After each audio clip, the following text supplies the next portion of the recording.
Very good afternoon everyone and welcome to this platform of SSC Adda, जहां पर आप लोग एसएससी के सारे एग्जामिनेशंस की तैयारी के लिए आपका वन स्टॉप सोल्यूशन है, इकट्ठा होते हैं और 24 आवर आप लोगों की स्टडी चलती रहती है। मोटिव एक होता है, एनी हाउ एसएससी का कोई ना कोई एग्जामिनेशन आपको क्रैक करना है, चाहे वो ग्रेजुएशन लेवल एग्जामिनेशन हो, चाहे वो 10+2 लेवल एग्जामिनेशन हो। और सारे के सारे कैंडिडेट पैन इंडिया यानी कि पूरे देश के कैंडिडेट पूरे जी जान के साथ लगे रहते हैं और हमारी टीम उन सारे कैंडिडेट्स के सपने को साकार करने के लिए हमेशा जुड़ी रहती है। सभी लोगों का मैं स्वागत करता हूं एसएससी अड्डा के ऑफिशियल यूट्यूब प्लेटफॉर्म पे। सब लोग जुड़ जाओ। Hello and good afternoon everyone. आज का सेशन आप लोगों के लिए बहुत ही ज़्यादा इंटरेस्टिंग और बहुत ही ज़्यादा इंपॉर्टेंट होने वाला है, क्योंकि जब भी आप किसी एग्जामिनेशन की तैयारी करते हो तो उसके आफ्टर इफेक्ट यानी कि पर्क्स, आप उस एग्जामिनेशन को क्वालिफाई करके कहाँ जाना चाहते हो, क्या करना चाहते हो, क्या मिलने वाला है आपको, ये सारी चीज़ें आप लोगों को पता होनी चाहिए। मेरा ये मानना है कि जब आप लोगों को उसका एंड रिजल्ट पता होता है तो आप लोगों में तैयारी करने के दौरान और भी ज़्यादा जोश डेवलप हो जाता है और भी ज़्यादा आप मोटिवेटेड होकर तैयारी करते हो। तो एसएससी के सारे नोटिफिकेशंस आ चुके हैं, कैलेंडर डिक्लेयर हो चुका है। 2019 का जो सीजीएल का एग्जामिनेशन है, जो कि 2019 में कंडक्ट नहीं करवा पाई एसएससी, कोई दिक्कत नहीं है। मार्च के फर्स्ट हाफ में आप लोगों का एसएससी सीजीएल 2019 का एग्जामिनेशन कंडक्ट करवाने वाला एसएससी कंडक्ट करवाने जा रहा है। और उस एग्जामिनेशन के पॉइंट ऑफ व्यू से सारे के सारे कैंडिडेट, अब आखिरी टाइम है, ऑलमोस्ट 1 से 1.5 महीने का समय रह गया है और अब आखिरी मोमेंट पे आप लोगों की तैयारी जोरों शोरों पे चल रही होगी, आई होप। तो आज के सेशन में मैं आप लोगों को क्या बताने जा रहा हूं कि एसएससी सीजीएल के रिगार्डिंग बहुत सारे मिथ हैं, बहुत सारे कंफ्यूजन होते हैं लोगों के दिमाग में। और ये कंफ्यूजन उस समय भी जनरेट होते हैं जब आप एग्जामिनेशन में प्री क्वालिफाई करने के बाद कुछ अच्छा स्कोर कर लेते हो और उसके बाद आपको लगता है कि बस आप एक स्टेप दूर हो अपने एग्जाम को कवर करने के पीछे। तब जाके आप लोगों के दिमाग में कंफ्यूजन क्रिएट होता है कि अगर मेरा सिलेक्शन हो गया तो मैं कौन सा पोस्ट ऑप्ट करूंगा। इतने सारे पोस्ट हैं, 32 डिफरेंट पोस्ट के लिए एग्जामिनेशन कंडक्ट करवाता है सीजीएल और उन सारे पोस्टों में आपको बहुत ज़्यादा कंफ्यूजन होता है। और जो कैंडिडेट बहुत अच्छे से तैयारी कर रहे होते हैं उनके लिए तो ये सेशन बहुत ही ज़्यादा इंपॉर्टेंट हो जाता है, क्योंकि मैं आप लोगों को आज बताने वाला हूँ कि एसएससी सीजीएल की टॉप पोस्ट हैं कौन सी, उनकी सैलरी स्ट्रक्चर क्या है, उनके पर्क्स क्या है, उनके प्रेफरेंसेस क्या है और आपका जॉब का नेचर कैसा होने वाला है। और ये सारा का सारा मिथ और कंफ्यूजन मैं आज के सेशन में आप लोगों के दिमाग से दूर करूंगा। Very good afternoon everyone. बिल्कुल बिल्कुल बिल्कुल, वर्दी मिलती है, वर्दी नहीं मिलती है, कितने सारे डेस्क जॉब हैं, एक फीमेल कैंडिडेट को क्या ऑप्ट करना चाहिए, एक मेल कैंडिडेट को क्या ऑप्ट करना चाहिए। गिनती के पोस्ट आप लोगों को पता होती हैं केवल, और उन्हीं पोस्ट के लिए आप परेशान होते हो और आपके हाथ से कुछ बहुत अच्छी पोस्ट निकल जाती हैं। क्यों? क्योंकि आप लोगों को इसके बारे में जानकारी नहीं होती है, आप लोगों को इनके बारे में पता नहीं होता है। तो ये सारी जानकारियाँ, इन्फॉर्मेशन लेके मैं आया हूँ आप लोगों के सेशन में। अब मैं टेक्निकल टीम से रिक्वेस्ट करता हूँ कि मुझे फर्स्ट स्लाइड पे लेके चले। अब देखो, जैसा कि आप लोगों को मैं दिखा रहा हूं स्क्रीन पे कि top 6 paying and attractive post of CGL examination में आज आप लोगों को बताने वाला हूं। और ये सेशन बहुत इंपॉर्टेंट इसलिए है क्योंकि बहुत सारे लोगों से अगर सीजीएल के बारे में पूछो तो उनके दिमाग में केवल एक ऑडिटर घूमता है या income tax, most of the candidates, या बहुत ज्यादा अगर वो इंटरेस्टिंग होते हैं तो वो कहते हैं कि सीएसएस यानी कि सेंट्रल सेक्रेटेरिएट सर्विस। तो उनकी 2-3-4 एग्जामिनेशन में ही उनकी सीजीएल की दुनिया सिमट के रह जाती है। तो ऐसा नहीं करना है आप लोगों को। आप लोगों को सारे पोस्ट के बारे में अच्छे से जानकारी होनी चाहिए, क्योंकि ये आप लोगों की तैयारी को मोटिवेट करेगा। जब आप लोगों को पोस्ट के बारे में पता चलेगा तो जब आप फॉर्म फिल करते हो तो उनकी प्रेफरेंसेस उसी के ऑर्डर में आप निकाल सकते हो। जॉब प्रोफाइल कैसा है, डेस्क जॉब कितनी होगी, फील्ड जॉब कौन सी होगी, सैलरी कितनी आएगी, ये सारी बातें मैं आप लोगों को बताना चाहता हूं। और मैं जल्दी से जल्दी आप लोगों से उम्मीद करता हूं कि सेशन को शेयर करके मैक्सिमम लोगों तक इस सेशन को आप पहुंचाओगे, जिससे कि आप लोगों के साथी लोग जो तैयारी कर रहे हैं उनके दिमाग से भी ये कंफ्यूजन दूर होगा। ओके बहुत सारे लोग कह रहे हैं मुझे इनकम टैक्स ही चाहिए। कोई बात नहीं है, आप बिल्कुल अच्छे तरीके से तैयारी करो, आपको जरूर मिलेगा इनकम टैक्स। और इनकम टैक्स के अलावा जो मैं आपसे कह रहा हूं कि मिथ मैं दूर करूंगा, तो वो सारी मिथ को मैं दूर करने के लिए आप लोगों के साथ आ गया हूं इस सेशन में।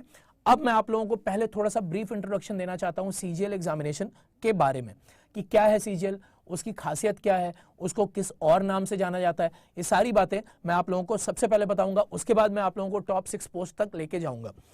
अब सबसे पहले तो CGL combined graduate level examination, जैसा कि नाम आप लोगों को सजेस्ट कर रहा है, कंबाइंड का मतलब क्या होता है? कंबाइंड का मतलब यह होता है कि अगर आप भारतीय ग्रेजुएट हैं, आप भारत के नागरिक हैं, ग्रेजुएट हैं, तो आप इस एग्जामिनेशन को अटेम्प्ट कर सकते हो। ग्रेजुएट होने का मतलब क्या है कि आपके परसेंटेज ऑफ मार्क्स ग्रेजुएशन में कोई मायने नहीं रखते। अगर आप 3rd डिवीजन से भी अपनी ग्रेजुएशन को कंप्लीट करते हो तो आप इस एग्जामिनेशन में अपीयर करने के लिए एलिजिबल हो जाते हो। बात समझ में आ गई? कंबाइंड क्यों है? क्योंकि यहाँ पे कोई पर्टिकुलर सेक्शन की बात नहीं होती है। ऐसा नहीं होता कि केवल आर्ट्स स्टूडेंट ही इस एग्जामिनेशन में अपीयर हो सकते हैं, या केवल साइंस स्टूडेंट ही, या केवल इंजीनियर्स ही अपीयर हो सकते हैं, मेडिकल वाले अपीयर नहीं हो सकते। तो यहाँ पे कंबाइंड इसलिए है क्योंकि किसी भी सेक्शन से आप बिलोंग करते हो, किसी भी सेक्शन से आपने अपनी तैयारी की हुई है, कोई फर्क नहीं पड़ता, आप इस एग्जामिनेशन में अपीयर हो सकते हैं अगर आप एक ग्रेजुएट हो तो। ठीक है, ग्रेजुएट लेवल एग्जामिनेशन क्यों? क्योंकि ग्रेजुएशन इसका मैंडेटरी क्राइटेरिया है। आप एक ग्रेजुएट होने चाहिए, परसेंटेज ऑफ मार्क कभी भी कोई क्राइटेरिया नहीं होता एसएससी के द्वारा, इसीलिए ये ओपन टू ऑल एग्जामिनेशन है। बात समझ में आ रही है? अब अगर मैं बात करूं, पहला पॉइंट जो कि इस एग्जामिनेशन को बहुत ही ज्यादा इंटरेस्टिंग बना देता है वो ये है कि इस एग्जामिनेशन को एक और नाम से जाना जाता है, मिनी आईएएस एग्जामिनेशन। भारत का ये मिनी आईएएस एग्जामिनेशन, कभी भी अगर आप गूगल करोगे कि mini IAS exam of India तो आपको सीजीएल एग्जामिनेशन ही सबसे पहले पॉप आउट होकर मिलेगा। क्यों मिनी आईएएस एग्जामिनेशन है? नॉट बिकॉज ऑफ कि ये पॉपुलर है, नॉट बिकॉज ऑफ कि यहाँ पे सबसे ज्यादा नंबर ऑफ अपीयरिंग कैंडिडेट होते हैं, ये कोई रीजन नहीं है। मिनी आईएएस एग्जामिनेशन, इस एग्जाम को देने का मतलब ये होता है कि अगर आप सिलेक्शन लेने के बाद गवर्नमेंट ऑफ इंडिया के किसी भी डिपार्टमेंट में जाके काम करो तो विद इन 3 to 4 ईयर्स आपके जॉब पीरियड के बाद आपको एक इंटरनल जॉब प्रमोशन एग्जाम देने का मौका मिलता है, जिसको क्वालिफाई करके आप ग्रेड बी जॉब से ग्रेड ए जॉब तक पहुंच सकते हो, और रिटायरमेंट की एज तक आपका जो ग्रेड पे है, आपके जो पावर्स और रिस्पॉन्सिबिलिटीज हैं वो एक आईएएस ऑफिसर के पावर्स एंड रिस्पॉन्सिबिलिटीज के बराबर मैच कर सकती हैं। बात समझ में आ रही है? तो ये रीजन होता है इस एग्जामिनेशन को मिनी आईएएस एग्जामिनेशन नाम देने के पीछे। बहुत ज्यादा पॉपुलर है, पॉपुलैरिटी बताने की जरूरत नहीं है। आप लोग कहीं पे भी हो, किसी भी शहर में हो, सभी कैंडिडेट्स को, अगर वो ग्रेजुएट हैं या ग्रेजुएशन कंप्लीट कर रहे हैं ड्यूरिंग देयर ग्रेजुएशन पीरियड, सभी कैंडिडेट्स को, देश के कोने कोने के सभी विद्यार्थियों को इस एग्जामिनेशन के बारे में पता होता है। तो पॉपुलैरिटी तो कोई मैच नहीं कर सकता इस एग्जामिनेशन की, ये आपको भी पता है। अब अगर मैं बात करूं कि नंबर ऑफ अपीयरिंग कैंडिडेट कितने होते हैं इस एग्जामिनेशन में, एनुअल कहने का मतलब है कि हर साल अगर जब ये पेपर कंडक्ट कराया जाता है तो इसमें जो फॉर्म्स फिल किए जाते हैं वो अप्रोक्सीमेटली, थोड़ा बहुत आगे पीछे तो चलता है, तो अप्रोक्सीमेटली जो फॉर्म्स फिल किए जाते हैं वो होते हैं 25 से लेके 35 लाख। तो 25 to 35 लाख की रेंज में इस एग्जामिनेशन में फॉर्म फिल किए जाते हैं। ये अपने आप में एक बहुत ही ह्यूज नंबर है। बहुत जल्दी कोई ऐसा एग्जामिनेशन आपको देखने को नहीं मिलेगा जिसमें इतने नंबर ऑफ अपीयरिंग कैंडिडेट देखने को मिल जाए। ठीक है, इसके बाद अगर मैं बात करूं कि कितने पोस्ट में के लिए कैंडिडेट्स के बीच में फाइट होती है, तो गवर्नमेंट ऑफ इंडिया के अलग अलग डिपार्टमेंट के 32 डिफरेंट पोस्ट, ये बहुत ही बड़ा नंबर है, 32 डिफरेंट पोस्ट। हर पोस्ट में बराबर नंबर ऑफ वैकेंसीज नहीं होती हैं, कभी कम होती हैं, कभी ज्यादा होती हैं। किसी साल हो सकता है आपको कस्टम्स एंड एक्साइज में आपको 1300 की वैकेंसी मिल जाए, कभी हो सकता है कि उसी सेम डिपार्टमेंट में आपको कभी केवल 500 वैकेंसी मिले। तो नंबर ऑफ वैकेंसीज जरूरी नहीं है कि सेम हो, लेकिन गवर्नमेंट ऑफ इंडिया के 32 डिफरेंट पोस्ट के लिए इस एग्जामिनेशन को कंडक्ट कराया जाता है साल में एक बार। बात समझ में आ रही है आप लोगों को? और यहां पे इस एग्जामिनेशन को और भी ज्यादा टफ बनाने का एक रीजन है जो मैंने लास्ट पॉइंट में आप लोगों के लिए मेंशन किया है। एक बहुत इंटरेस्टिंग फैक्ट मैं आप लोगों को बताने जा रहा हूं कि कभी भी अगर आप नोटिस करना, आप अलग अलग शहरों में अलग अलग सेंटर्स में एग्जाम देने जाते हो, तो जब भी आप एग्जामिनेशन देने जाओगे तो आप अगर अपने अगल बगल में बैठे हुए अपीयरिंग कैंडिडेट से पूछो, अगर अगल बगल के कैंडिडेट से पूछोगे तो मोस्ट ऑफ द टाइम आपको ऐसे भी कैंडिडेट्स देखने को मिल जाएंगे जो यूपीएससी की तैयारी कर रहे होंगे, या फिर अगर यूपीएससी की तैयारी नहीं कर रहे होंगे तो सीजीएल एग्जामिनेशन में बैठने वाले 50% या मोर देन 50% कैंडिडेट का सिलेक्शन कहीं ना कहीं हो चुका होता है। जितने भी बैंकिंग एस्पिरेंट होते हैं जो ऑलरेडी कहीं पीओ या क्लर्क के तौर पे क्वालिफाई कर चुके होते हैं, इवन जॉब कर रहे होते हैं, उनके दिमाग में भी सीजीएल एग्जामिनेशन क्वालिफाई करने का जुनून सवार होता है। और ये क्यों जुनून सवार होता है? Because of the salary and because of the power. जो बैंकिंग सेक्टर कहीं ना कहीं थोड़ा सा लैक करता है पावर के मामले में, तो पावरफुल जॉब्स जो आपको मिलती हैं वो आपको सीजीएल के एग्जामिनेशन में ही देखने को मिलती है। इसीलिए बैंकिंग एग्जामिनेशंस को क्वालिफाई करने के बाद भी वो सीजीएल की तैयारी करना बंद नहीं करते और कहीं ना कहीं वो काम करते हुए भी सीजीएल एग्जाम देते हैं। इवन यूपीएससी कैंडिडेट्स, जितने भी आपने यूपीएससी कैंडिडेट्स ने को देखा होगा, उनका एक बैकअप प्लान भी होता है। बैकअप प्लान बहुत जरूरी होता है। आप लोगों को मालूम है कि यूपीएससी एग्जामिनेशन बहुत सर्टेनिटी के साथ नहीं आता, गिनती की 600-700-800 पोस्ट होती हैं और लेवल ऑफ एग्जामिनेशन काफी अच्छा होता है। तो उनके पास एक बैकअप के तौर पे वो सीजीएल एग्जामिनेशन को हमेशा एक ऑप्शन के तौर पे रखते हैं, क्योंकि जैसा मैंने आप लोगों को पहले पॉइंट में बताया कि एक मिनी आईएएस एग्जामिनेशन के तौर पे जाना जाता है और उनके मन की जो इच्छा होती है, उनका जो सपना होता है आईएएस बनने का, वो अगर यूपीएससी एग्जामिनेशन क्वालिफाई करके नहीं पूरा हो पाए तो वो जरूर इस सपने को सीजीएल एग्जामिनेशन को क्वालिफाई करके ultimately till the end of their working life, जब तक वो काम कर रहे होते हैं, जब तक वो रिटायर नहीं करते, तब तक वो अपने इस सपने को पूरा करने की कोशिश जरूर करते हैं सीजीएल एग्जामिनेशन को क्वालिफाई करने के बाद। तो आखिरी पॉइंट मेरे इस स्लाइड में रखने का ओनली पर्पस, जो होल एंड सोल पर्पस ये था कि आप लोगों को इस एग्जामिनेशन को लाइटली नहीं लेना है। आप ये मत सोचा करो कि केवल फ्रेशर्स ही इस एग्जामिनेशन में अपीयर करते हैं, बिल्कुल गलत बात है ये, क्योंकि यूपीएससी और बहुत सारे सिलेक्टेड अलग अलग सॉफ्टवेयर सेक्टर्स में भी काम करने वाले एस्पिरेंट्स के दिमाग में भी सीजीएल एग्जामिनेशन होता है। तो आप लोगों को, अगर आप सीजीएल की तैयारी कर रहे हो, तो इस एग्जामिनेशन को बिल्कुल भी लाइटली नहीं लेना है। बात समझ में आ रही है? तो ये कुछ आप लोगों को मैंने कुछ पॉइंट्स बताए हैं, इन पॉइंट्स का ख्याल रखना है क्योंकि ये सीजीएल एग्जामिनेशन को यूनिक बनाता है। अब बात आती है कि टॉप 6 पेइंग पोस्ट हैं और अलग अलग पोस्ट हैं जो स्टूडेंट्स के दिमाग में नहीं आती, उनको पता नहीं होता और मोस्टली लोग गिनती के पोस्ट की तरफ भागते हैं। उनके दिमाग में एक पिक्चर बनी हुई है, जैसे अभी मुझे कमेंट बॉक्स में कुछ लोगों ने बताया था कि नहीं सर मुझे केवल इनकम टैक्स ऑफिसर ही बनना है। आपके दिमाग में इनकम टैक्स ऑफिसर इसलिए बनने का ख्याल आया है, सपना आया है, क्योंकि बॉलीवुड मूवीज में आपने जरूर देखा होगा, बॉलीवुड मूवीज में इनकम टैक्स ऑफिसर को बहुत अच्छी तरीके से ग्लैमराइज करके दिखाया जाता है। तो इसकी वजह से, और आपने अपने आसपास के एरियाज में, लोकेलिटीज में आपने जरूर सुना होगा कि नहीं इनकम टैक्स ऑफिसर हैं। तो मैं आपको बता दूं कि इनकम टैक्स ऑफिसर तो ये 32 पोस्ट में से एक पोस्ट है, केवल एक पोस्ट है। इसके जैसी और इससे बहुत अच्छी अच्छी पोस्ट अवेलेबल है, जिनको मैं आज आप लोगों के सामने रखूंगा। और आज के बाद से जब भी आप अपीयर करोगे या जब आप फॉर्म फिल करोगे, प्रेफरेंस रखोगे, तो इस सेशन को जरूर ध्यान में रखोगे, क्योंकि ये सेशन आप लोगों की हेल्प करने जा रहा है फॉर्म फिल करने में या फ्यूचर में। ठीक है, तो चलते हैं। मैं पहली पोस्ट आप लोगों को बताने जा रहा हूं जिसके बारे में लोगों को पता नहीं चलता। मैं टेक्निकल टीम से रिक्वेस्ट करूंगा कि मुझे स्क्रीन से हटा दिया जाए, मैं स्टूडेंट्स को केवल इंफॉर्मेशन देना चाहूंगा। देखो, जो फर्स्ट पोस्ट मैं रखना चाहूंगा अपनी पूरी लिस्ट में, वो बहुत ही इंटरेस्टिंग पोस्ट है, असिस्टेंट ऑडिट या अकाउंट ऑफिसर। एक्चुअली ये दो अलग अलग पोस्ट हैं, डबल एओ के नाम से इन दोनों पोस्टों को जाना जाता है। पहला जो होता है इसको हम कहते हैं अकाउंट ऑफिसर, कभी कभी आप असिस्टेंट अकाउंट ऑफिसर भी जानते हो इसको, और डबल एओ का मतलब असिस्टेंट ऑडिट ऑफिसर भी होता है, ऑडिट ऑफिसर भी होता है। तो डबल एओ के नाम से ही दोनों पोस्टों को जाना जाता है, लेकिन लोग कंफ्यूज होते हैं कि क्या सर ये एक है या दो अलग अलग पोस्ट हैं। तो मैं आप लोगों को सबसे पहले बताना चाहता हूं कि ये दोनों अलग अलग पोस्ट हैं। असिस्टेंट ऑडिट ऑफिसर अलग है, असिस्टेंट अकाउंट ऑफिसर अलग है। शॉर्ट फॉर्म में दोनों को डबल एओ के नाम से जाना जाता है। अब ये C&AG, controller and auditor general, ये डिपार्टमेंट है। कैग सबने सुना होगा, सब लोग जानते हैं कैग क्या होता है। तो कैग क्या होता है कि कैग ऑडिट करने के लिए गवर्नमेंट ऑफ इंडिया के अलग अलग डिपार्टमेंट्स के ऑडिट से रिलेटेड वर्क के लिए एक डिपार्टमेंट अलग से बनाया गया है। विनोद राय बहुत ही पॉपुलर व्यक्तित्व थे, उन्होंने बहुत सारे कमियों को उजागर किया था यूपीए गवर्नमेंट के रेजीम के दौरान। तो कैग उस दौरान काफी फेमस हो गया था। तो मैं आप लोगों को बताना चाहता हूं कि कैग डिपार्टमेंट के अंदर ये दोनों पोस्ट आती हैं, assistant account officer and assistant audit officer. अब इस पोस्ट की सबसे पहली खासियत क्या है कि ये इकलौती गजेटेड पोस्ट है। इकलौती गजेटेड पोस्ट होने का मतलब क्या है कि आपके साइन की वैल्यू होगी। आपके साइन की वैल्यू क्या होगी? आपने कभी भी देखा होगा कि आप कभी भी अपने सर्टिफिकेट्स को अटेस्ट कराने जाते थे स्कूल लेवल पे या कॉलेज लेवल पे, तो आपको बोला जाता था कि भाई गजेटेड ऑफिसर का साइन होना चाहिए। अब तो खैर गवर्नमेंट ऑफ इंडिया ने, प्राइम मिनिस्टर नरेंद्र मोदी ने कहा था कि आप सेल्फ अटेस्ट कर सकते हो अपने सारे डॉक्यूमेंट्स को। उसके बाद से इस सिग्नेचर की वैल्यू थोड़ी कम हुई, लेकिन फिर भी ये इकलौता गजेटेड पोस्ट होता है थ्रू एसएससी सीजीएल एग्जामिनेशन। ये पॉइंट बहुत इंपॉर्टेंट है। आज के बाद से आपको इस दिमाग में इस पॉइंट को रखना है कि इकलौता गजेटेड पोस्ट है, कोई और पोस्ट आपको गजेटेड ऑफिसर नहीं बनाएगा गवर्नमेंट ऑफ इंडिया में।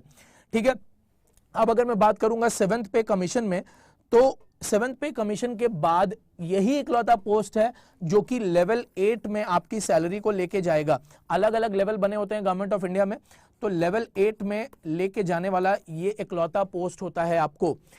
बाकी के सारे पोस्ट होंगे इस लेवल 7 तक की सैलरी में, लेकिन इकलौता ये पोस्ट है जो आपको लेवल 8 7th पे कमीशन के बाद लेवल 8 में लेके जाएगा। और इसका ग्रेड पे सबसे अधिक होता है, that is 4800 grade pay, 4800 grade pay में इस पोस्ट को रखा जाता है। बाकी के सारे पोस्ट आपको देखने को मिलेंगे 4600 वाले, या उसके भी नीचे 4200 वाले, या उसके भी नीचे 2800 वाले। तो ये जो दो पोस्ट होती हैं कैग डिपार्टमेंट में, that is assistant audit officer and account officer, यही दो पोस्ट आपको 4800 ग्रेड पे प्रोवाइड कराएंगी।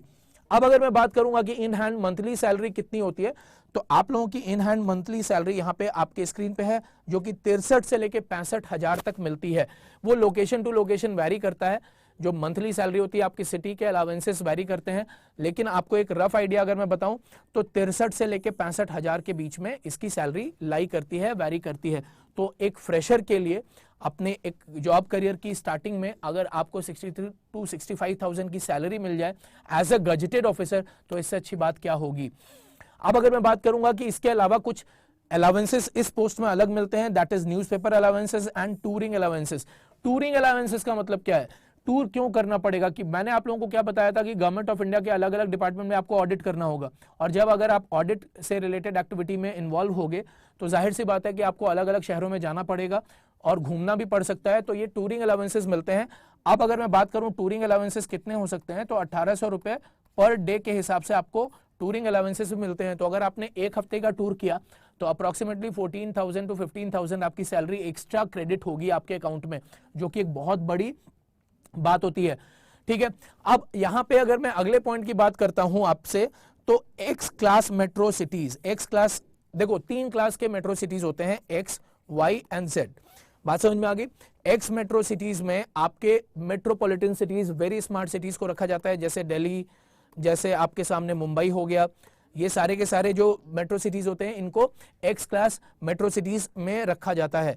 तो यहां पे अगर आप रखोगे, वाई में क्या रखा जाता है, कैपिटल सिटीज को रखा जाता है। सारी कैपिटल सिटीज एक्स क्लास में नहीं आती, लेकिन वाई में हम लोग कैपिटल सिटीज को रखते हैं, यानी कि राज्यों की राजधानियों को रखते हैं। और जेड क्लास में अगर हम बात करते हैं तो जेड क्लास में बाकी के टीयर 2 और टीयर 3 सिटीज को रखा जाता है, टीयर 2 एंड टीयर 3 सिटीज को रखा जाता है। तो अगर मैं बात करता हूं कि एक्स क्लास की जो मेट्रो सिटीज होती हैं, अगर मैं दिल्ली, मुंबई, चेन्नई, बैंगलोर, इन सब शहरों की बात करूं, तो आपकी सैलरी लगभग 74,000 पर मंथ आ सकती है। क्यों आ सकती है, क्योंकि यहां पे आपका जो हाउस रेंट अलावेंस होता है, HRA 24% आपको दिया जाता है, 24% HRA होता है। और 24% HRA का मतलब आपकी बेस सैलरी का। अब बात करते हैं कि बेस सैलरी यहां पे क्या होगी। बेस सैलरी की अगर मैं बात करूं तो ग्रेड पे अगर आपका 4800 है, तो यहां पे 47,500 के करीब आपकी ग्रेड बेस सैलरी होती है, बेसिक पे होता है, बेसिक पे होता है। ग्रेड पे और बेसिक पे में बहुत ज्यादा फर्क होता है। ग्रेड पे 4800 है और बेसिक पे यहाँ पे आपको 47,500 रुपए के करीब मिलता है। उसके ऊपर आपको अलावेंसेस किए जाते हैं। तो ये जो 24% HRA आपको दिया गया है, हाउस रेंट अलावेंस दिया गया है, ये आपके बेसिक पे का 24% जोड़ा जाता है। बेसिक पे कितना है, 47,500, उसका अगर मैं 24,000 HRA अगर देखूं तो काफी बड़ा अमाउंट हो जाएगा आपका। 1/4 लगभग 1/4 सैलरी इसमें आपको बढ़ के मिलेगी। इसीलिए आपकी जो सैलरी मेट्रो सिटीज में, यानी कि एक्स क्लास मेट्रो सिटीज में आपकी सैलरी बढ़ के आ जाती है, वो होती है 74,000 रुपए पर मंथ। तो एक फ्रेशर के लिए इससे बड़ी बात क्या हो सकती है कि अगर आपने अपनी जॉब की शुरुआत की और 74,000 पर मंथ आपको एक्स क्लास मेट्रो सिटीज में मिलने लगा, तो एक बहुत बड़ी बात होती है। अब बात करता हूं मैं इसके अट्रैक्शन की। इस पोस्ट की खास अट्रैक्शन क्या है।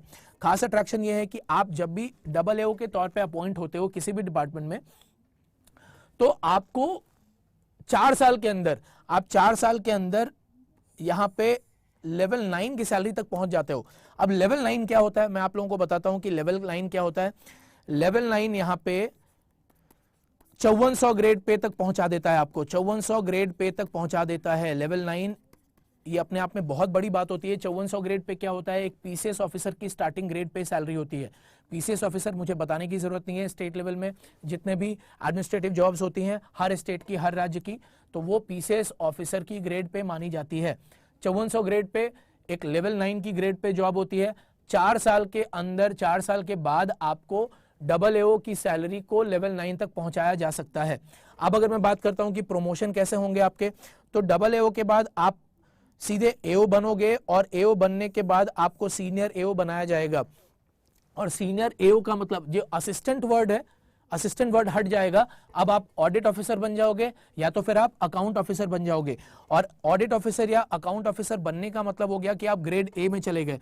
ग्रेड A IAS और PCS की ग्रेड A मानी जाती है, और यही रीजन है कि इसको mini IAS examination of India कहा जाता है।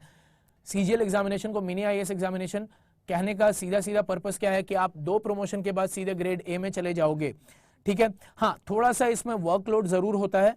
वर्कलोड क्यों होता है? क्योंकि आपको पूरे सेक्शन की, आपके डिपार्टमेंट में अलग अलग सेक्शन बने होते हैं, तो अलग अलग सेक्शन बने होते हैं तो आपको एक पूरे सेक्शन की रिस्पॉन्सिबिलिटी बियर करनी पड़ती है।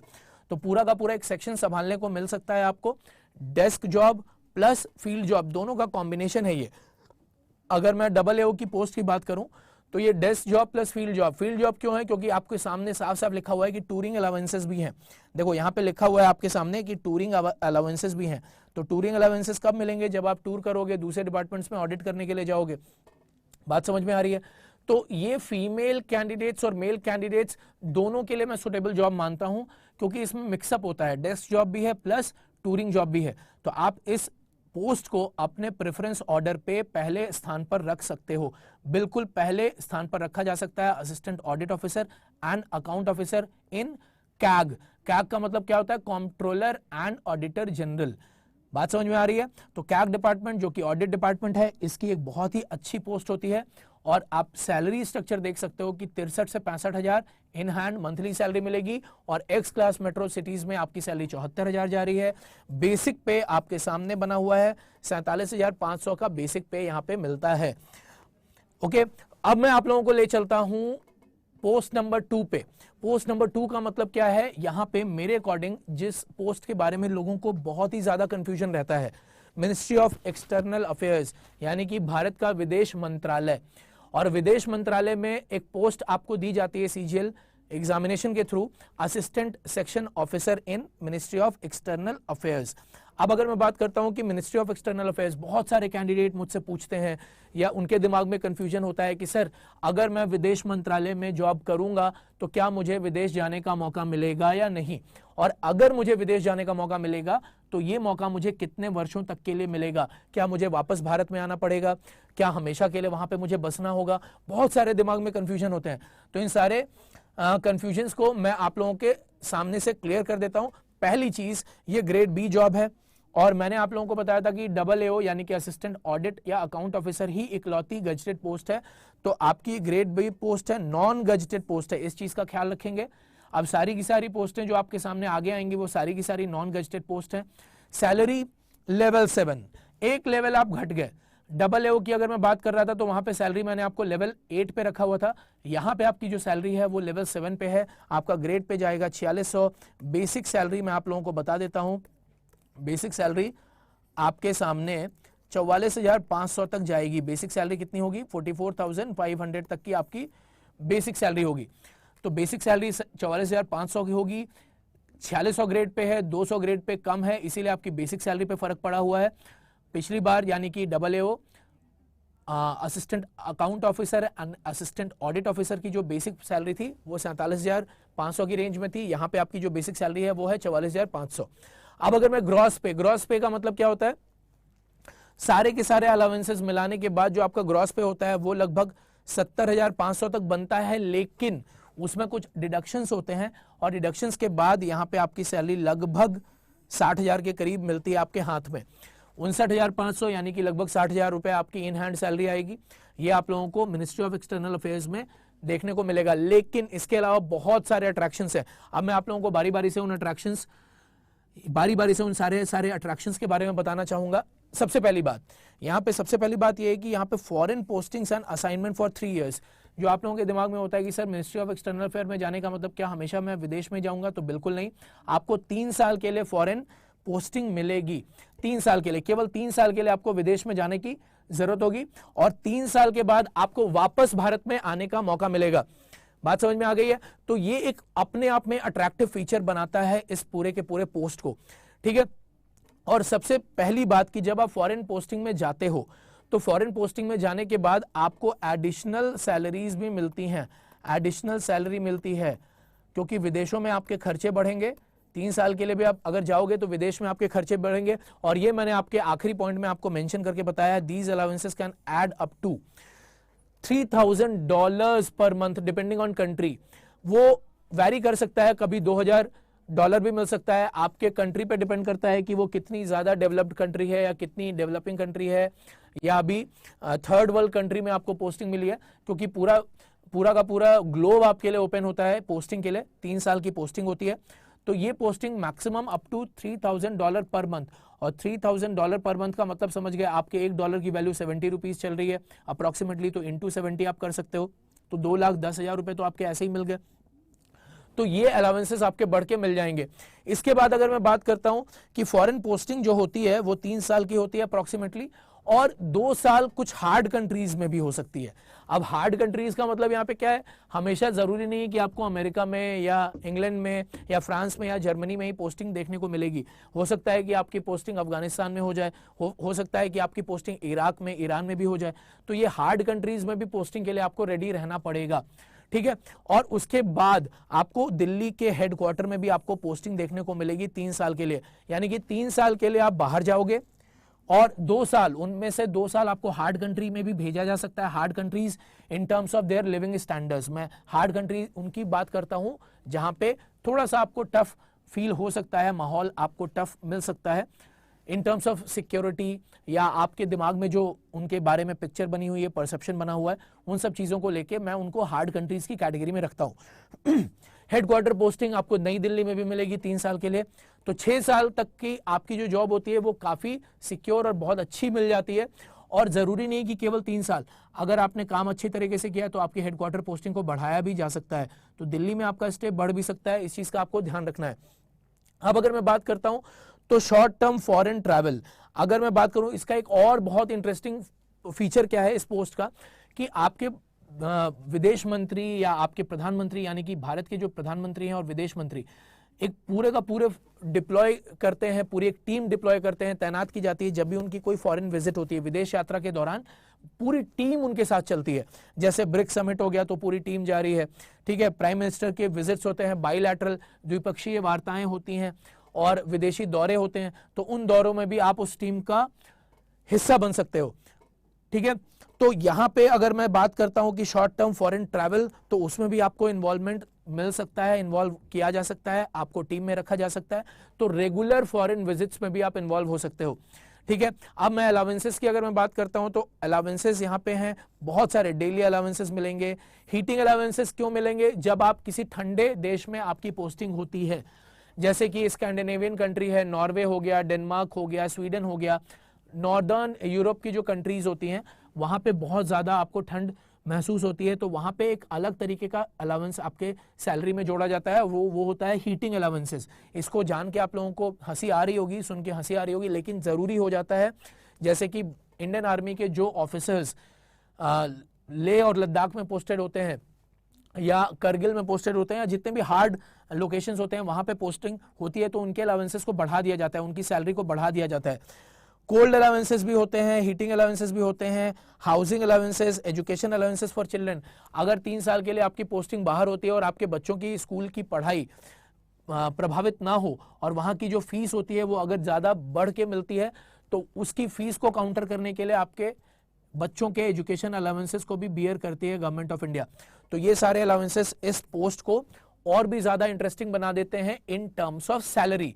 इतने सारे अलाउंसेस आपको सीजीएल के अंदर किसी और पोस्ट में देखने को नहीं मिलेंगे। आप खुद समझ सकते हो कि जितना आपका खर्चा हो रहा है उसको टोटली गवर्नमेंट बियर कर रही है और आपको इतना पैसा दे रही है कि आप अगर विदेशी दौरों के दौरान आप अगर बाहर जाके स्टे करते हो तो आप अपनी आधी सैलरी बचा भी सकते हो। इतने सारे अलाउंसेस यहाँ पे assistant section officer in ministry of external affair में दिए जाते हैं, यानी कि विदेश मंत्रालय की एक बहुत ही इंटरेस्टिंग पोस्ट होती है थ्रू सीजीएल। इसके बाद मैं आप लोगों को लेके चलता हूं अगले पोस्ट पे, third in terms of salary and interesting feature. ये है हमारे पास assistant enforcement officer in enforcement directorate. ED, बहुत लोगों ने नाम सुना होगा, इन्फोर्समेंट डायरेक्टरेट का मतलब क्या होता है ईडी। आपने न्यूज़पेपर में सुना भी होगा कि बहुत ज्यादा छापेमारी करती है ईडी के ऑफिसर्स, और बहुत ज्यादा छापे करते हैं। जहां पे भी करप्शन से रिलेटेड कोई भी केस आता है तो वहां पे बहुत ज्यादा रेड पड़ती है ईडी वालों की। तो ये असिस्टेंट इन्फोर्समेंट ऑफिसर होता है ईडी की इन्फोर्समेंट डायरेक्टर में। अब यहां पे अगर मैं बात करूं तो ये grade B non gazetted post है, ये नॉन गजेटेड पोस्ट होती है। फिर से अगर मैं बात करता हूं तो केवल इकलौती गजेटेड पोस्ट है हमारे पास डबल एओ की। अगर मैं बात करता हूं तो ये नॉन गजेटेड पोस्ट है, सैलरी लेवल 7 पे जा रही है, बिल्कुल मिनिस्ट्री ऑफ एक्सटर्नल अफेयर के असिस्टेंट सेक्शन ऑफिसर की तरह से जा रही है। लेवल 7 पे 4600 ग्रेड पे है। यहां पे भी ये 4800 ग्रेड पे की जॉब नहीं है, ये 4600 ग्रेड पे की जॉब है। इन हैंड सैलरी लगभग आपको 69,000 मिलेगी। मैं यहां पे साफ साफ कर देता हूं आपको कि यहां पे ये फील्ड जॉब होगी, मोस्टली ये फील्ड जॉब होगी, तो इसको डेस्क जॉब की तरह से आप ट्रीट ना करें। और फीमेल कैंडिडेट्स इस जॉब को ऑप्ट नहीं करती हैं जस्ट बिकॉज कि ये फील्ड जॉब होती है, डेस्क जॉब नहीं होती। सबसे खासियत क्या है इस जॉब की कि यहाँ पे आपको स्पेशल इंसेंटिव अलाउंसेस होता है जो कि 20% मिलता है बेसिक पे का।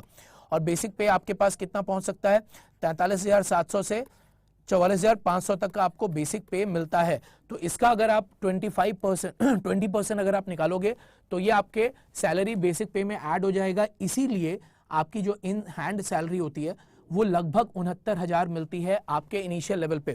ठीक है, यहां पे एक और पर्क है कि चूंकि आपकी फील्ड जॉब होती है और आपको हॉलीडेज में भी काम करना पड़ सकता है, यहाँ पे छुट्टियों की बड़ी किल्लत होती है, इसीलिए फीमेल कैंडिडेट्स इस जॉब को ऑप्ट नहीं करते। मेल कैंडिडेट जिनको फील्ड जॉब के में काफी ज्यादा रुचि होती है तो वहां पे वो कैंडिडेट इसको ऑप्ट करते हैं।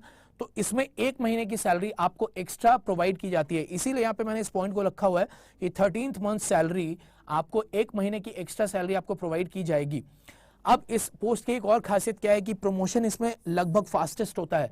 अगर मैं कंपैरेटिवली एनालाइज करूं इस पोस्ट को बाकी के अलग पोस्टों के साथ तो यहाँ पे प्रमोशन काफी फास्ट होता है और आप असिस्टेंट इन्फोर्समेंट ऑफिसर से डायरेक्टली इन्फोर्समेंट ऑफिसर बन सकते हो 4 से 5 साल के अंदर अंदर।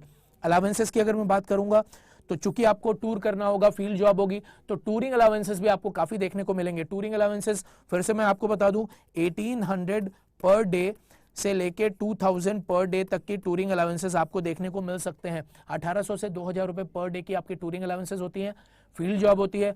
तो मेल कैंडिडेट्स की लिस्ट में ये रैंक 1 या 2 पे आ सकता है। फीमेल कैंडिडेट्स थोड़ा सा अवॉइड करती हैं, ऑब्वियसली बात है, उनको डेस्क जॉब चाहिए, उनको फील्ड जॉब नहीं चाहिए होती है। ओके, अब अगर मैं बात करता हूं अगले पोस्ट की तो बहुत ही फेमस पोस्ट है ये, सब इंस्पेक्टर इन सीबीआई। इनकम टैक्स और सीबीआई ये तो पूछने वाली बात ही नहीं है। जितने भी मेल कैंडिडेट हैं फिल्मों में देख देख के, बॉलीवुड की फिल्मों से इंस्पायर होके भाई पूछो तो क्या बनना है, तो इनकम टैक्स ऑफिसर बनना है, और क्या बनना है तो सीबीआई ऑफिसर बनना है। लेकिन केवल सीबीआई ऑफिसर या इनकम टैक्स ऑफिसर ही इकलौती पोस्ट नहीं है, जैसा कि मैंने आप लोगों को बताया। लेकिन अब अगर मैं सीबीआई ऑफिसर की बात करूं तो ये भी एक लुक्रेटिव पोस्ट है, बहुत ही अच्छी पोस्ट मानी जाती है सीजीएल में। अब इसमें भी मैं बिल्कुल उसी तरह से एक्सप्लेन करूंगा। ग्रेड बी जॉब है, नॉन गजेटेड पोस्ट है, क्योंकि गजेटेड पोस्ट तो अपने पास केवल एक ही है, असिस्टेंट अकाउंट ऑफिसर और असिस्टेंट ऑडिट ऑफिसर, जिसको मैंने रैंक 1 में मेंशन कर दिया है। अब अगर मैं बात करूंगा तो सैलरी लेवल यहाँ पे 7 में ही जाएगी। 4600 ग्रेड पे की जॉब है, ये 4800 ग्रेड पे नहीं देगी आपको, केवल 4800 ग्रेड पे असिस्टेंट ऑडिट या अकाउंट ऑफिसर ही आपको देता है। ठीक है, इन हैंड सैलरी भी यहाँ पे 69,000 के अप्रोक्सीमेटली होगी। क्यों ये इन हैंड सैलरी थोड़ी बढ़ के मिल रही है, क्योंकि फील्ड जॉब है और फील्ड जॉब में आपको अलाउंसेस थोड़े से ज्यादा मिलते हैं बाकी के अदर पोस्टों के मुकाबले। अब यहां पे भी बात करूंगा तो स्पेशल इंसेंटिव अलाउंस है, चूंकि फील्ड जॉब होती है तो स्पेशल इंसेंटिव होता है, वर्क प्रेशर थोड़ा सा ज्यादा होता है। तो 20% ऑफ द बेसिक पे, बेसिक पे की बात अगर मैं करूं तो 43,700 से लेके 44,500 तक का आपका बेसिक पे होता है। तो इस बेसिक पे का 20% आपको अलाउंसेस के तौर पे मिल जाता है, 20% ऑफ द बेसिक पे, और ये बहुत बड़ा अमाउंट हो सकता है आपके लिए। अब यहां पे भी एक आपके पास खासियत है, चूंकि आपको हॉलीडेज में भी काम करना पड़ सकता है, छुट्टी वाले दिनों पे भी काम करना पड़ सकता है, तो यहाँ पे 13th मंथ की सैलरी आपको एक्स्ट्रा मिलती है। यानी कि 12 महीने काम करोगे और 13 महीने की सैलरी आप उठा के लेके जाओगे, तो 13वें महीने की सैलरी आपके अकाउंट में क्रेडिट हो जाती है। 1 महीने की extra salary, as it is extra salary आप उठा के लेके जाते हो। उसके बाद प्रमोशन की बात करूं तो फील्ड जॉब्स में प्रमोशन बहुत तेजी से होता है। जितने भी फील्ड जॉब आप देखोगे, मैंने अभी आपको असिस्टेंट इन्फोर्समेंट ऑफिसर की बात की, इन्फोर्समेंट डायरेक्टरेट डिपार्टमेंट में, तो वहां पे भी आपका प्रमोशन बहुत फास्ट था। सीबीआई की बात अगर मैं करूंगा तो होम मिनिस्ट्री गवर्न करती है इसको, गृह मंत्रालय गवर्न करता है इसको, तो सीबीआई भी प्रमोशन आपको फास्टेस्ट देता है। और यहाँ पे इंस्पेक्टर आप बन सकते हो, यहाँ पे तो सब इंस्पेक्टर की पोस्ट है, लेकिन 4 साल काम करने के अंदर अंदर आप इंस्पेक्टर बन के निकल सकते हो वहां से। उसके बाद अगर मैं बात करूंगा तो मोबाइल अलाउंसेस और टूरिंग, जो भी फील्ड जॉब होगी तो वहां पे टूरिंग अलाउंसेस आपको मिलता है। टूरिंग अलाउंसेस की अगर मैं बात करूं तो फिर से वही बात आ जाती है, 1800 से 2000 रुपए पर डे आपको टूरिंग अलाउंसेस देखने को मिलता है। अगर 3 या 4 दिन का टूर हो जाता है या 1 वीक का टूर हो जाता है तो 14-15 हजार आपके पॉकेट में तुरंत आ जाते हैं। ठीक है, हाँ, अब अगर मैं जॉब रिस्पॉन्सिबिलिटी या कंपेयर करूं कि कौन सा टफ जॉब होता है, अगर मैं ईडी वाली पोस्ट की बात करूं या सीबीआई की पोस्ट की बात करूं, तो सीबीआई की पोस्ट को मैं थोड़ा सा टफ साइड में रखूंगा।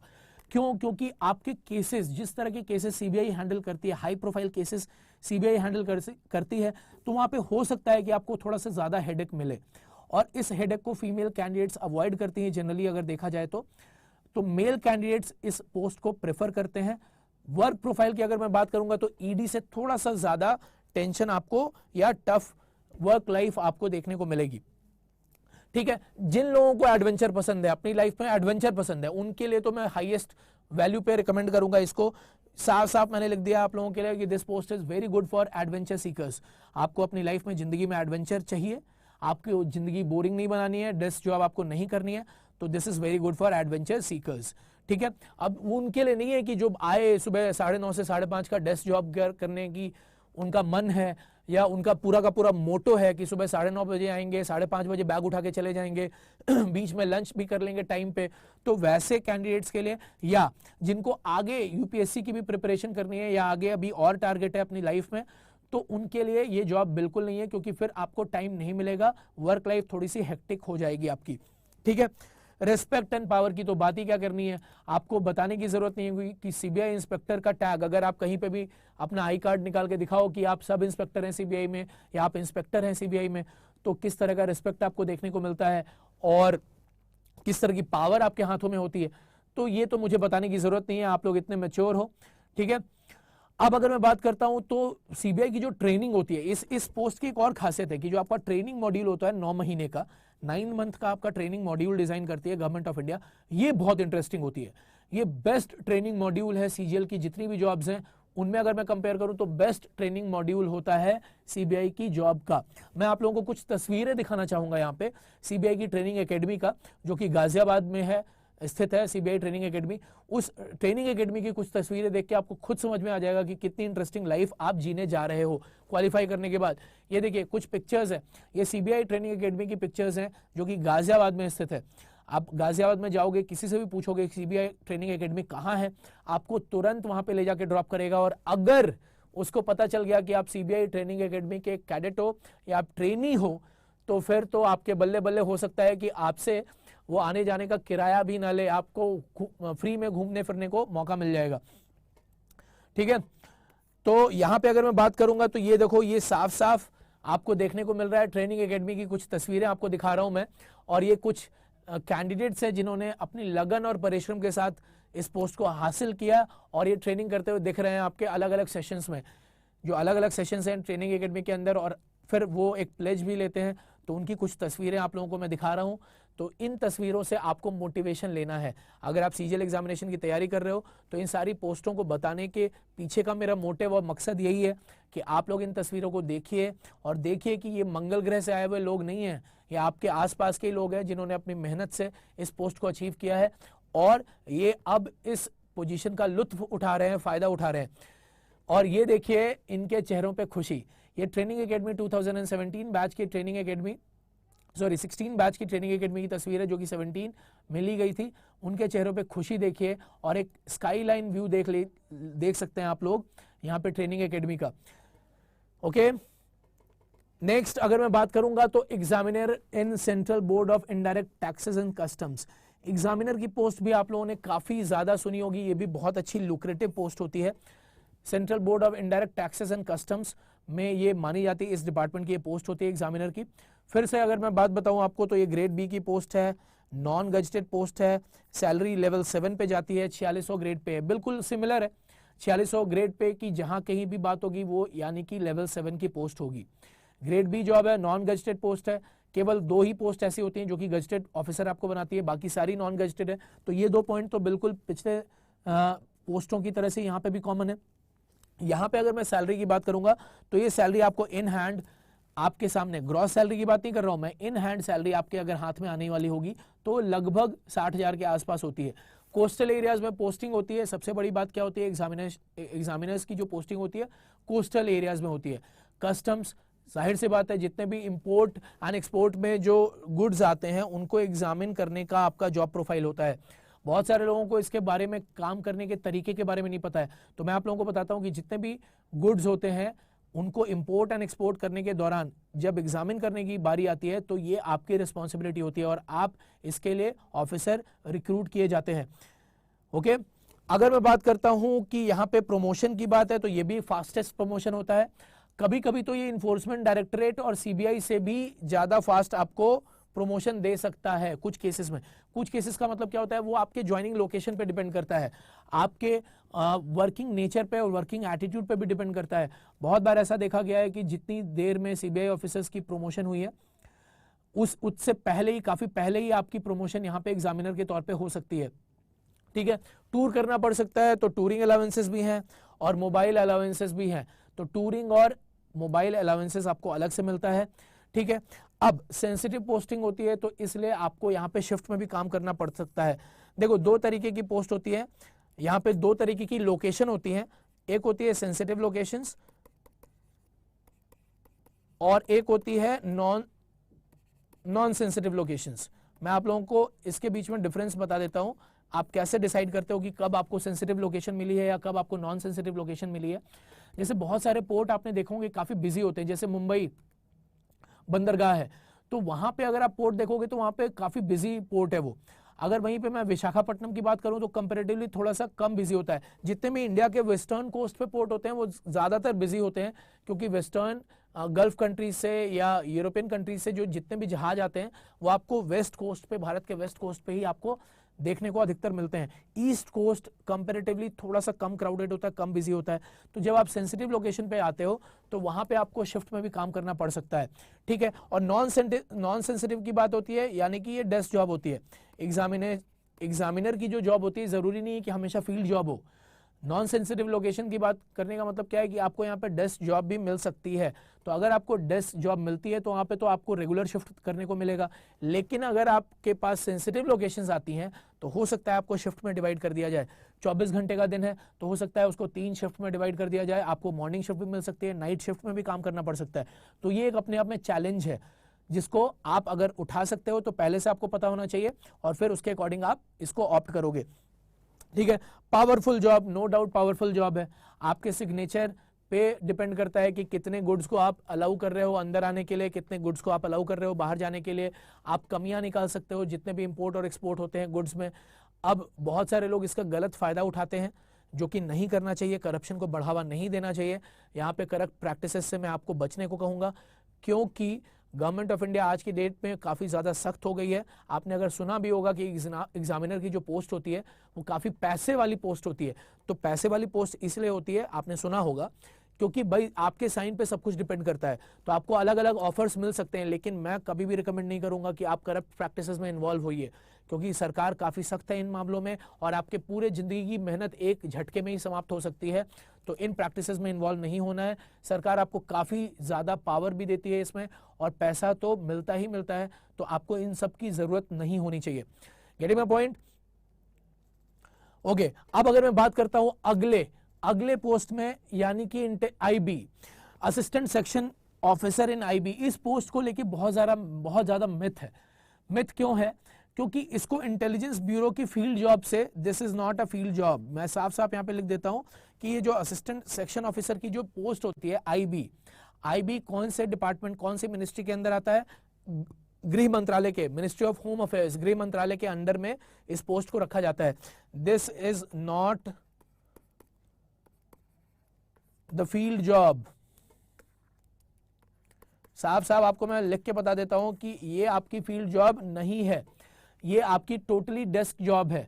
अगर आपको फील्ड जॉब करना है तो सब इंस्पेक्टर और सब इंस्पेक्टर की जो पोस्ट आती है, ACIO की पोस्ट आती है, वो अलग से गृह मंत्रालय कंडक्ट कराता है। IB का ACIO की पोस्ट आप लोगों को पता होगा, उस एग्जाम को क्वालिफाई करके आप फील्ड जॉब ले सकते हैं। अगर मैं इस पोस्ट की बात करूं तो ये कभी भी फील्ड जॉब के साथ इसको कंफ्यूज मत करना, ये टोटली डेस्क जॉब है। और इस जॉब में फीमेल कैंडिडेट भी प्रेफर कर सकती हैं, क्योंकि ये 9:30 to 5:30 वाली फील्ड जॉब है, डेस्क जॉब है। फिर से वही बात, grade B non gazetted post, salary level 7 पे जाता है और 4600 ग्रेड पे है। यहाँ पे बेसिक सैलरी आप लोगों की मैं आपको बता चुका हूँ कि बेसिक सैलरी किस रेंज में जाती है। बेसिक सैलरी की अगर मैं बात करूं तो 43,700 से 44,500 तक की बेसिक सैलरी आप लोगों को देखने को मिल जाती है। ठीक है, तो ये आपका बेसिक सैलरी होता है। इन हैंड सैलरी लगभग 65,000 मिलता है आपके हाथ में, तो 65,000 के करीब आपकी इन हैंड सैलरी आती है। अब प्योरली, यहाँ पे मैंने साफ साफ लिख दिया है, purely desk job, no involvement in field work. आप इसको सब इंस्पेक्टर, IB के सब इंस्पेक्टर वाली पोस्ट से कभी भी कंफ्यूज मत करना। IB की जो सब इंस्पेक्टर वाली पोस्ट होती है वो ACIO अलग एग्जामिनेशन होता है, जो कि ministry of home affairs conduct कराता है, आपको रेगुलरली कंडक्ट कराता है। गृह मंत्रालय का एक अलग से एग्जाम होता है, आप लोगों को पता भी होगा। उस जॉब के साथ आप फील्ड जॉब को ऑप्ट कर सकते हो, लेकिन ये टोटली डेस्क जॉब है। हाँ, अब अगर मैं बात करूं तो यहाँ पे भी SIA, स्पेशल इंसेंटिव अलाउंस, ये बहुत अच्छा सा टर्म होता है। कहीं कहीं आपको जहां कहीं भी SIA देखने को मिलेगा, इसका मतलब क्या होता है, स्पेशल इंसेंटिव अलाउंस। अब स्पेशल इंसेंटिव अलाउंस क्या होता है, ये आप लोगों को उन जॉब्स में दिया जाता है जहां पे आपको हॉलीडेज या एक्स्ट्रा काम करने को कहा जाए ऑफिस के द्वारा। तो यहाँ पे 20% ऑफ द बेसिक पे, 20% ऑफ द बेसिक पे का मतलब क्या हो गया, जो आपका बेसिक पे मैंने आप लोगों की स्क्रीन पे लिखा हुआ, उसका लगभग 20% आपकी सैलरी में ऐड होकर आपको मिलेगा। ठीक है, पोस्टिंग एरिया आप लोगों के अप्रोक्सीमेटली दिल्ली में ही होगी, मोस्ट प्रोबेबली आपको दिल्ली में ही मिलेगी, कहीं ज्यादा आपको ट्रांसफर देखने को नहीं मिलेगा। तो ये इस पोस्ट की ज्यादातर खासियत है। इस पोस्ट को वो लोग जरूर ऑप्ट कर सकते हैं जिनको आगे की अपनी प्रिपरेशन करनी है, UPSC या other state level PCS examination की। तो वो कैंडिडेट जो कि CGL क्वालिफाई करके रुकना नहीं चाहते और भी आगे बढ़ना चाहते हैं, पढ़ाई करना चाहते हैं और अच्छे अच्छे एग्जामिनेशन को क्वालिफाई करना चाहते हैं, तो उनको मैं रिकमेंड करूंगा कि आप इस पोस्ट को जरूर ऑप्ट करें। ये टॉप 6 पोस्ट मैंने रखी हैं अपने लिस्ट में। क्यों रखी हैं, क्योंकि इनके बारे में आप लोगों को जानकारी नहीं होती।